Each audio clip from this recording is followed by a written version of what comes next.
দেখেন, এরকম একটা ঘটনায় কাউকে স্পেসিফিক টার্গেট হয় না।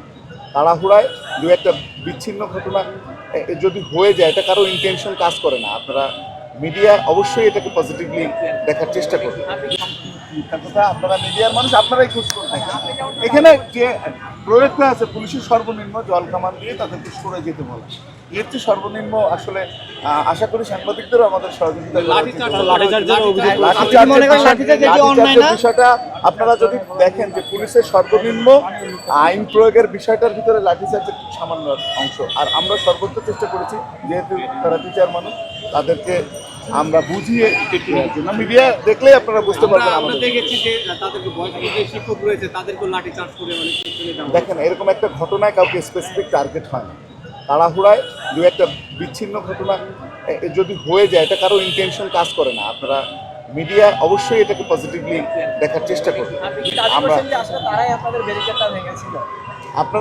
আপনারা ক্যামেরা যেটা দেখেছেন, আমরা তো শুধুমাত্র জনগণের নিরাপত্তার বিষয়টা ভেবেছি, যেন তারা ভেঙে গিয়ে তারা একটা কোনো জায়গায় দখল করে অনিরাপদ। যেহেতু আমাদের সাথে তাদের কথা হয়েছে, আপনারা দেখেছেন সকালবেলা তারা সিলেক্ট করেছে প্রতিনিধি দল। শান্তিপূর্ণ বিষয়ে হয়তো আমাদের একটু ভুল বোঝাবুঝির জন্য নেতৃবৃন্দের সাথে ছোট্ট একটু অনাকাঙ্ক্ষিত ঘটনা ঘটছে।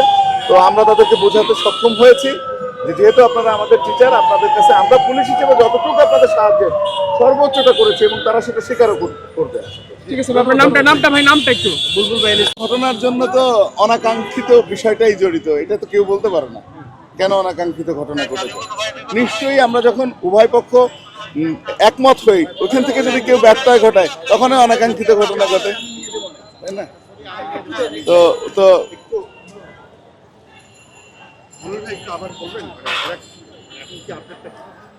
ওনাদের প্রতিনিধি দল যাচ্ছেন, ওনাদের বিষয়টা আসলে এর আগে সচিবালয়ে জানানো হয়েছে।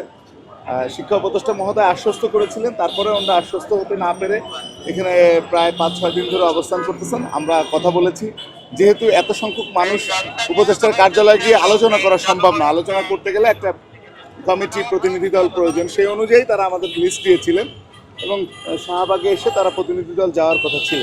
কিন্তু তারপরে ওনাদের ভিতর থেকে হয়তো সমন্বয় ওনারা করতে পারেন, কিছু অংশ হয়তো কমান্ডের বাইরে ছিলেন, এই কারণে হয়তো মানে তারা আমাদের পুলিশ ব্যারিকেড ভেঙে চলে যাওয়ার চেষ্টা করে।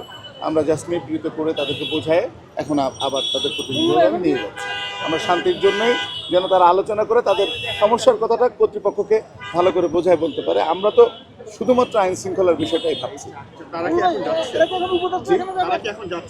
হ্যাঁ, প্রতিনিধি দল তারা যাবে।